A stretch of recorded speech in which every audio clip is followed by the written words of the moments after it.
Hello friends, তো আজকে ছিল পৌষ মাসের লক্ষ্মী পুজো, যেটা আমি আমার বাড়িতে ফার্স্ট টাইম করলাম। এই পুজোটা কিন্তু প্রতি বছরই আমার শ্বশুরবাড়িতে খুব বড় করেই করা হয়, কিন্তু এবার শাশুড়ি মায়ের শরীর খারাপের জন্য কিন্তু আর শ্বশুরবাড়িতে হয়নি, ওই জন্য আমিই করেছি আমার বাড়িতে। আর দেখো, সকালবেলা ঘুম থেকে উঠে স্নান করে আগে আলপনাটা দিয়ে নিয়েছি, তারপর লক্ষ্মী পেতে মাকে প্রণাম করে জল মিষ্টি দিয়ে আমি ভোগগুলো রাঁধবো।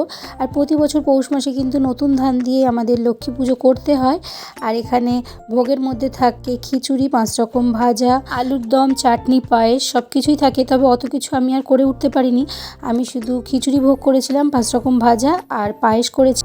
আর পৌষ মাসে নতুন ধান দিয়ে পুজো হয় বলে কিন্তু নতুন চালের গুঁড়ো দিয়ে আমাদের পুলি পিঠেও দিতে হয় মাকে। তো আজকে কিন্তু আমি সব কিছুই একা হাতে করেছিলাম, কোনো হেল্পিং হ্যান্ড ছিল না, কারণ বাবি ছিল না বাড়িতে, আর বাবির আজকে স্কুল যেতেই হতো।